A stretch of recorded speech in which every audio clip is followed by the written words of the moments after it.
এ বিষয়ে আরো বিস্তারিত জানবো। খুলনায় আছেন রিপোর্টার আব্দুল্লাহ আল মামুন রুবেল, তার সঙ্গে আলোচনায় যুক্ত থাকবেন বাংলাদেশ ইনস্টিটিউট অব প্ল্যানার্সের সাধারণ সম্পাদক আসিফ আহমেদ। আমরা সরাসরি চলে যাচ্ছি সেখানে। রুবেল, প্রস্তাবিত বর্ধিত খুলনা মহানগরী এলাকায় যে অপরিকল্পিত নগরায়ন হচ্ছে সেটা নিয়ে আমরা প্রতিবেদন দেখছিলাম। এই অপরিকল্পিত নগরায়নের জন্য আসলে দায় কার, এটি আসলে ভবিষ্যতে কি ধরনের হুমকি রয়েছে এবং এটি নিয়ে করণীয় কি, সেসব বিষয়ে আজ আমরা একজন নগর পরিকল্পনাবিদের সঙ্গে কথা বলবো। আমাদের সাথে আছেন আসিফ আহমেদ। আসিফ আহমেদ, আপনাকে স্বাগত জানাচ্ছি। আমরা আসলে বলছিলাম যে খুলনা মহানগরীর যে বর্ধিত অংশ প্রস্তাবিত, সেখানে আমরা দেখছি অপরিকল্পিত নগরায়ন হচ্ছে এবং সেসব জায়গায় কোনো ধরনের সুযোগ সুবিধা নেই, ড্রেনেজ ব্যবস্থা নেই। আপনাদের কাছে, আপনারা যেহেতু নগর পরিকল্পনা নিয়ে কাজ করেন, এগুলো আসলে দেখভালও করেন, আপনাদের কাছে কি আসলে কি মনে হচ্ছে এই অপরিকল্পিত নগরায়ন আসলে কতটা হচ্ছে এই অঞ্চলে? আসলে খুলনা শহর ঢাকার মতোই খুব শীঘ্রই বাসযোগ্যতা হারাবে। খুলনা শহরের যে বর্ধিত অংশগুলো আছে, আপনি যেটা বললেন, ওখানে দুই রকম সমস্যা আমরা দেখতে পাচ্ছি। যে ওখানে অপরিকল্পিতভাবে বিল্ডিংগুলো তৈরি হচ্ছে, যেখানে বিল্ডিং এর ন্যূনতম সেটব্যাক মানা হচ্ছে না। সাথে সাথে হচ্ছে বিভিন্ন বেসরকারি প্লট, তারা হচ্ছে কোনো রকম ন্যূনতম রাস্তা না রেখে, কোনো ধরনের ট্রাফিক ম্যানেজমেন্ট না রেখে, ওয়েস্ট ম্যানেজমেন্ট না রেখেই তারা হচ্ছে এই প্লটগুলো ডেভেলপ করছে। 10 ফিটের রোডে তারা দেখা গেল 2টা করে প্লট সেল করছে, যেটা কিনা সামনে কোনো অ্যাম্বুলেন্সের সুযোগ সুবিধা বা কোনো ধরনের ভূমিকম্প হলে সেই ধরনের কোনো সুযোগ সুবিধা কিন্তু থাকবে না। এই সমস্যার মধ্যে আসলে আমাদের কাছে মনে হচ্ছে যে এই অবস্থা যদি চলমান থাকে তাহলে খুব শীঘ্রই হচ্ছে আমরা এটি আসলে হচ্ছে কেন, মানে এটির জন্য তো নিশ্চয়ই কর্তৃপক্ষ রয়েছে যারা এটি অনুমোদন দিবে। এই অনুমতি ছাড়া এটি আসলে হচ্ছে, আপনার কাছে কি মনে হয় কোন কর্তৃপক্ষ দায়ী? কেডিএ রয়েছে, স্থানীয় সরকারকে দায়ী করছে কেডিএ, স্থানীয় সরকার আবার কেডিএ কে দায়ী করছে। আপনার কাছে কি মনে হয়? এটা আসলে সমন্বিত ব্যর্থতা। এখানে হচ্ছে তাদের জবাবদিহিতা নাই এবং হচ্ছে তাদের মধ্যে সমন্বয়হীনতাও দেখা যাচ্ছে। এখানে কেডিএর একটা মাস্টার প্ল্যান আছে 1961 সালে, যেটা বিধান হয়েছিল, কিন্তু এখন পর্যন্ত সেটা কোনো ডিটেল এরিয়া প্ল্যান আমরা দেখতে পাই না। এবং বর্তমানে যেটা আছে সেটা আসলে ল্যান্ড ইউজ প্ল্যান, যেটা কিনা তারা নিজেরাও বিল্ডিং এর অনুমোদন দিয়েও অনেক সময় তারা মনিটরিং করে না। আর উপজেলা লেভেলে যেমন ধরেন আমরা যদি বটিয়াঘাটার আলুতলা মৌজার কথাই বলি, সেখানে স্থানীয় প্রশাসন থেকে অনুমোদন দিচ্ছে, আবার হচ্ছে কেডিএর এরিয়ার মধ্যে ওটা পড়েছে। কিন্তু স্পষ্টভাবে সরকারের বিধান অনুযায়ী কর্তৃপক্ষের এলাকার বহির্ভূত অংশে আসলে উপজেলা প্রশাসন থেকে অনুমোদন দেওয়ার কথা নয়।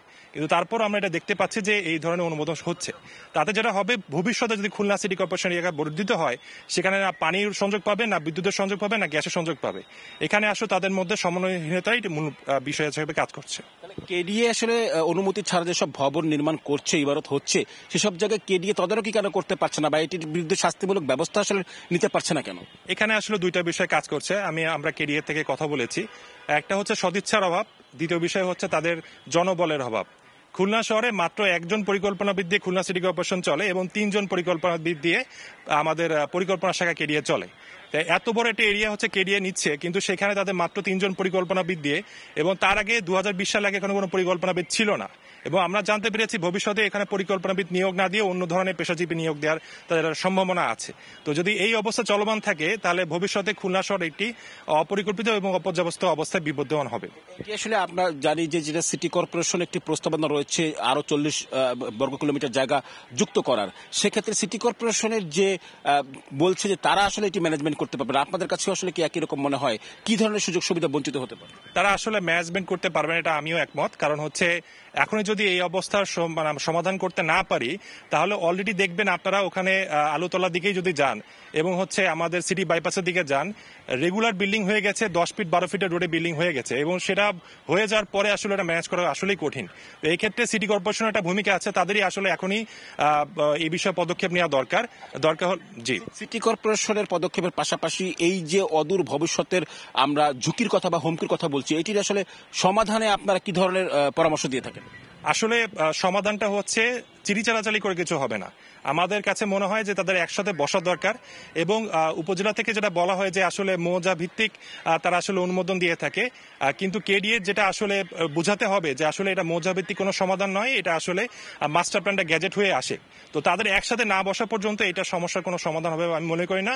প্লাস তাদেরকে অবশ্যই, বিশেষ করে কেডিএ কে অবশ্যই জানাতে হবে, ওই অঞ্চলে যারা হচ্ছে বসবাসকারী তাদেরকে জানাতে হবে যে এটা আমাদের এলাকার বহির্ভূত এবং এলাকার মধ্যে আছে।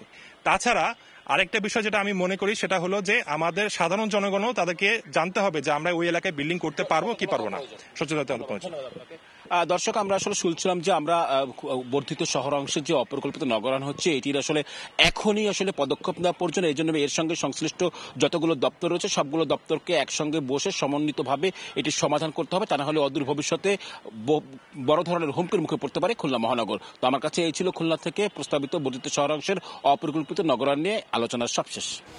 আব্দুল্লাহ আল মামুন রুবেল যুক্ত হয়েছিলেন, জানাচ্ছিলেন খুলনা মহানগরীর বর্ধিত অংশের অপরিকল্পিত নগরায়নের বিস্তারিত।